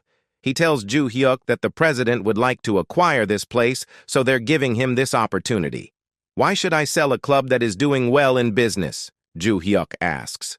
Ha ha ha ha ha ha. All of them laugh, and in the meantime, Sang-min takes out his hidden knife and swings it near Ju-hyuk's neck in order to scare him. Sang-min says that it looks like he is joking since he is talking nicely, but it's the polar opposite. He says while holding the knife near Ju-hyuk's neck that he is not a very kind person. You know your way around the knife, huh? Ju-hyuk questions. Sang-min gets confused as he thought that holding a knife would scare Ju-hyuk. He asks while moving his hand near a fork whether he could self-defend himself. Since Sang-min is the first one to wield his tool, he picks up the fork and says that knives should be paired with forks. He tells Sang-min to fight a match with him. He says that he will use this fork as a weapon and Sang-min can use his knife, and if Sang-min wins, he can take the club and Ju-hyuk won't even take the compensation money. But there's a twist to it. In return, if Ju-hyuk wins, then they need to pay the acquisition fee that Ju-hyuk will decide on and take the club. Even if you retreat today, you're going to come again and make trouble, aren't you? While we're at it, let's decide for sure. What do you think? Do you want to do it? Ju-hyuk asks, while holding the knife high enough for everyone to notice. Sang-min replies that Ju-hyuk mustn't regret this later. Ju-hyuk tells Sang-min to just keep his promise, because there's no taking back. After some time, both of them get ready for their fight. The hooligans are thinking that things turned out really well, as it's an easy win for the head of department. The match begins, and from the get-go, Sang-min charges at Ju-hyuk while swinging the knife from different angles, but Ju-hyuk is dodging them nevertheless with ease. With perfect timing, Ju-hyuk breaks the defenses. He attacks Sang-min's thighs with the fork. Sang-min realizes that Ju-hyuk has played this type of game before. Played what game? Ju-hyuk replies. He says that they don't know how busy he was, though he thinks that they can't even know that because it was in his previous life, where he was busy with a really different close-quarters battle. Ju-hyuk and Nam Sang-min stands face to face. Nam Sang-min takes a deep breath and jumps towards Ju-hyuk and swings his knife. Ju-hyuk gets down and dodges it. He then stabs the fork on the injured leg of Nam Sang-min. Nam Sang-min's face gets red in pain, but he controls himself and again swings his sword at Ju-hyuk. Ju-hyuk dodges it with his swift movements. Seeing this, Nam Sang-min gets more angry and tries to grab Ju-hyuk with his left arm. But Ju-hyuk grabs Nam Sang-min's hand first and throws him away. Ju-hyuk again stabs the fork on the left leg of Nam Sang-min. Now Nam Sang-min cannot hold the pain in and screams like hell. Seeing this, the other boys get scared. Nam Sang-min is unable to stand, and he falls on the ground and curses Ju-hyuk. He then orders his subordinates to get Ju-hyuk. The subordinates then takes out their weapons and slowly starts to walk towards Ju-hyuk. Seeing this, Joo-hyuk tells the big guy to block the entrance and tells Fatty to block the stairs. Joo-hyuk also tells the dwarf to switch off the lights. After hearing the orders from Joo-hyuk, dwarf quickly goes towards the main board and quickly switch off the light. As dwarf switch off the lights, the whole place turns pitch dark. The subordinates of Nam Sang-min gets nervous as they are unable to see anything. They also tell each other not to swing their knife as they can hit their people. Now Joo-hyuk slowly starts to walk towards them. He also smiles as from now on he can loosen up his body a bit. Joo-hyuk then jumps and kicked at a boy's face. Hearing the sounds, the others get panicked. Joo-hyuk then attacks with the fork and stabs it on the body of the boys. The others get scared and they starts to swing their knife aimlessly, but Joo-hyuk dodges them and quickly knocked out all the boys. After that, we can see Nam Sang-min is at Joo Chil-soo's office. He sits on the floor and apologized to Joo Chil-soo. Joo Chil-soo asked Nam Sang-min that if the guys he took with him received a lot of injuries. Nam Sang-min replies yes, and he starts to sweat out of fear. He tells Joo Chil-soo that he was careless as he don't know that Joo-hyuk learned some martial arts. While Nam Sang-min is speaking at that time, Joo Chil-soo comes to him and steps on his injured leg, and by giving a death glare, he tells Nam Sang-min not to make excuses. Blood starts to come out to the wound, and Nam Sang-min again apologized to Joo Chil-soo. Joo Chil-soo then removes his feet and asked Nam Sang-min that what did Joo-hyuk decide to do. Nam Sang-min is in great pain, but he maintains his composure and tells Joo Chil-soo that Joo-hyuk decided to sell JS Club. But in return, he decides on the acquisition fee. "How much is it?" Joo Chil-soo asked. Nam Sang-min replies that it is 200 billion won. On the other hand, Joo-hyuk also tells this amount to his boys, and they get shocked. Seeing them so shocked, Joo-hyuk tells them that they poured so much sincerity in that place, so they should have get at least that much. The dwarf then asks Joo-hyuk that if the guys will really give them 200 billion. Joo-hyuk replies no and says that he is just throwing away that number. Originally, in trading, they must go hard in the beginning and adjust it little by little. Hearing this, the dwarf asked Joo-hyuk that, what if they decide to harm their business, and if they gather all the Gangnam faction guys and barge in? Joo-hyuk tells him not to worry, as that won't happen. Joo-hyuk also tells them that from today on, Gangbuk police will go on patrol surrounding the club. The big guy then passes the snack to Joo-hyuk and asked him that this is Gangnam, so why would the police from Gangbuk come here? Joo-hyuk replies that Gangnam police station is in cahoots with Joo Chil-soo.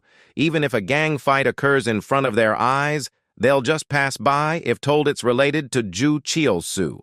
As Joo-hyuk says this, the fatty asked him that how the police of Gangbuk will come here as they are assigned to jurisdictions.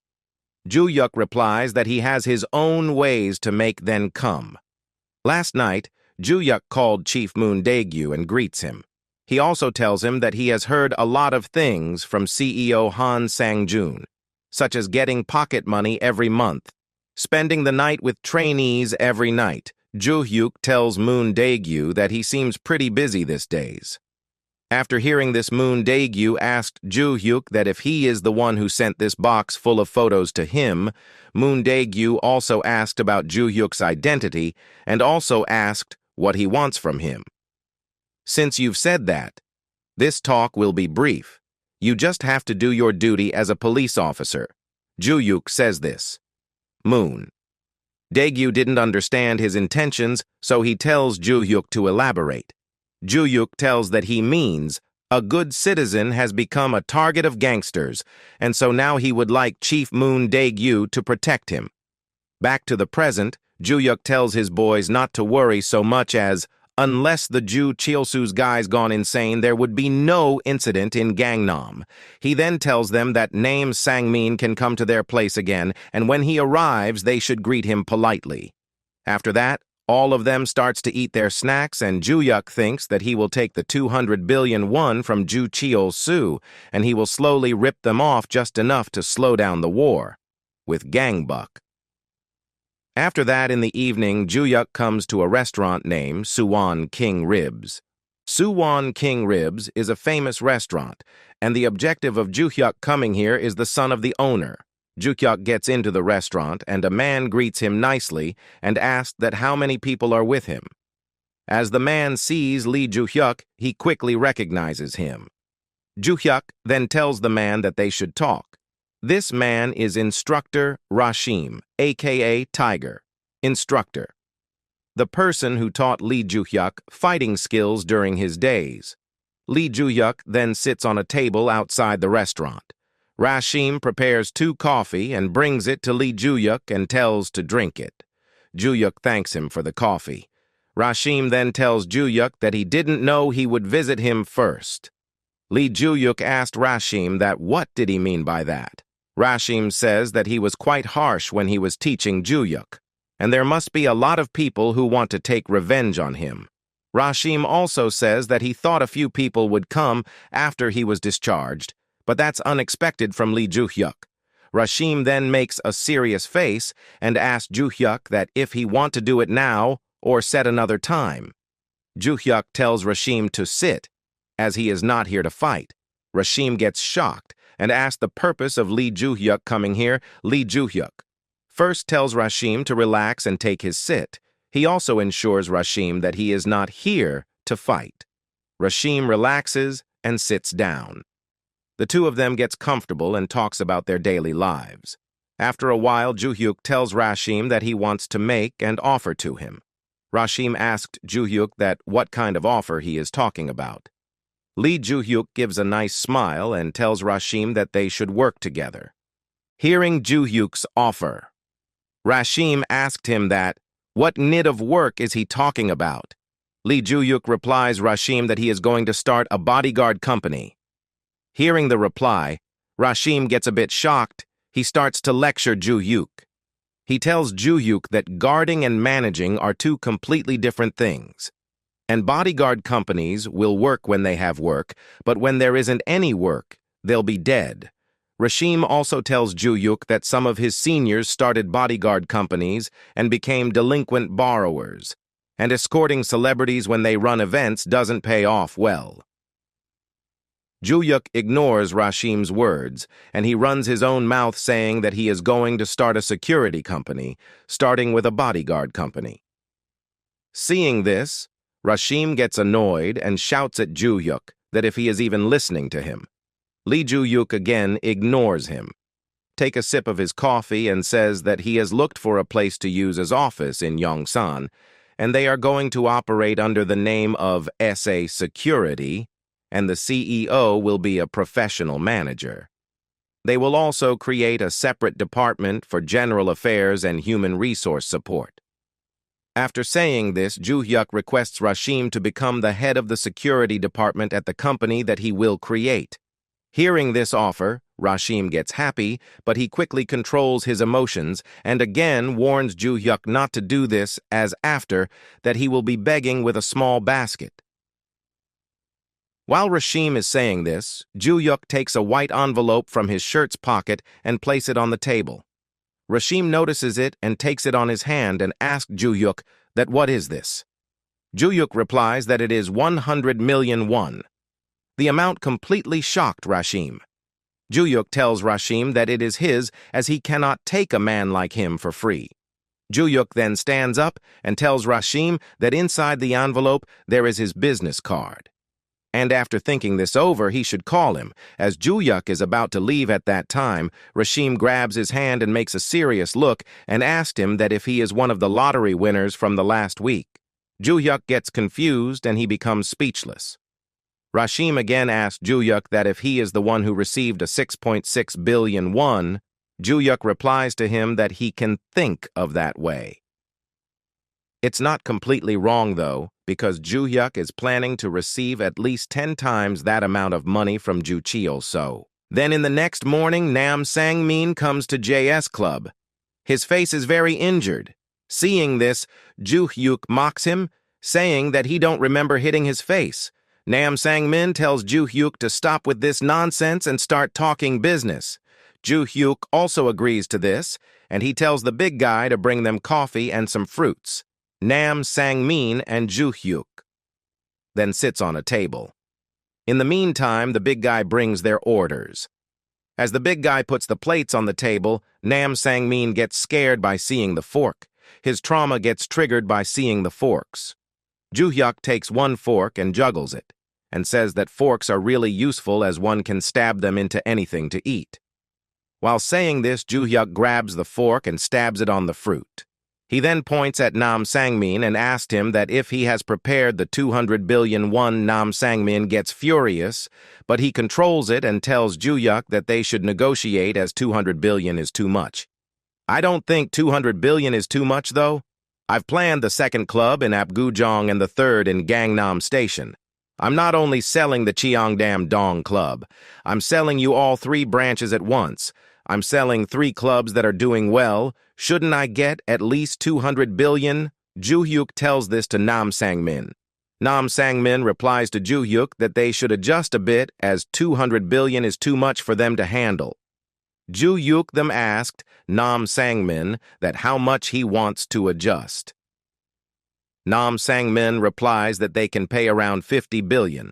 Hearing this, Ju-hyuk gets angry and throws the fork on the table and tells Nam Sang-min to leave. Ju-hyuk then stands up and tells Nam Sang-min that if he takes him for a pushover, and he should put up a show in moderation. If Ju-hyuk called for 200 billion, Nam Sang-min should have at least started with 100 billion. After that, as Ju-hyuk is about to leave at that time, Nam Sang-min stops him and tells him that they will give 50 billion for each club. So for the 3 clubs, they will give Ju-hyuk 150 billion. Nam Sang-min also says that it is their limit and they cannot give any more. Hearing this, Ju-hyuk starts to think that Ju Cheol-soo is spending 150 billion for a new club and 2 clubs that aren't even made yet. Then again, there's no other way. The loss will be large because the amount of the deposit is reduced. Thinking this, Ju-hyuk sits and tells Nam Sang-min that he is ready to make this deal. But Ju-hyuk puts a condition that he will take the money in hard cash or in bearer bonds. Hearing this, Nam Sang-min gets shocked. Seeing this, Ju-hyuk tells Nam Sang-min that if it is difficult, then they should close the deal as he can make money as he has been doing now. After saying this to Nam Sang-min, Ju-hyuk tells his boys that they should escort the guest that will be leaving. Seeing this, Nam Sang-min tells them to wait. He then tells Ju-hyuk that it isn't something he could decide, so he is going to make a call. Ju-hyuk tells him to do as he please. Nam Sang-min then dials a number and calls. He takes about this matter in the phone. After the call ends, Nam Sang-min tells Ju-hyuk that they will give 50 billion hard cash, 50 billion bearer bonds, and the rest will be given in 3 months. Hearing this, Ju-hyuk tells Nam Sang-min to get lost. Nam Sang-min then gets excited and asked Ju-hyuk that if he don't believe that the Gangnam faction will give him the 50 billion in 3 months. How do I know you won't come back with a knife instead of money in 3 months? I don't have the slightest credibility for you guys. If you can't give it, leave. Ju-hyuk tells this Nam Sang-min. Ju-hyuk know that Nam Sang-min is not lying when he says he's giving it in 3 months. They have no choice but to give the money, even if it's just to save face. But Ju-hyuk's goal is not money. His goal is drying up their source of funds. After that, Nam Sang-min comes back and gives 4 keys to Ju-hyuk. Nam Sang-min tells Ju-hyuk that these 4 keys are for the 4 trucks. The 4 trucks contains 400 boxes of 25,000 won bills in an apple box, 100 billion won in cash. After that, Nam Sang-min puts a bag in front of Ju-hyuk and tells him that these are 500 sheets of 100 million bearer bonds. That's 50 billion. Seeing all of this, Ju-hyuk puts his hand on Nam Sang-min's shoulder and praises him for doing the work so neatly. Ju-hyuk also tells Nam Sang-min that he has all the paperwork in the office, so Nam Sang-min can take care of the club transfer matters himself. Joo-hyuk then give 3 keys to his 3 subordinates. As they are about to leave, Nam Sang-min tells Joo-hyuk to clean his neck as he will surely gets his head. Joo-hyuk laughs, hearing this and leave while saying Nam Sang-min to get some apples instead. As they gets out, the boys asked Joo-hyuk that if they should go home with the trucks. Joo-hyuk replies, no, and tells them that they should spend some money if they earned some. The boys didn't understand his words, so they asked him to elaborate. Joo-hyuk tells the fatty that he is coming with him to the office that he prepared in Gangbuk. Joo-hyuk then orders the other 2 to go around Itaewon and Hongdae to meet the club owners. Hearing this, the big guy asked Joo-hyuk that they finally sold a club, but they are going to do club business again? Joo-hyuk replies him that, of course they should, as if they increase the quality of Gangbuk Club, JS Club's guests will decrease. And they also need to bring the DJs and celebrities who used to go to clubs to Gangbuk. The dwarf guy understands it and says that they will be stealing back the customers. Joo-hyuk says that that's right, as they may have sold their place, but they should take their customers. After that, they starts to walk, and Joo-hyuk thinks that they will be moving the club culture back to Gangbuk. And Joo Cheol-soo just acquired an empty shell of a club for 150 billion.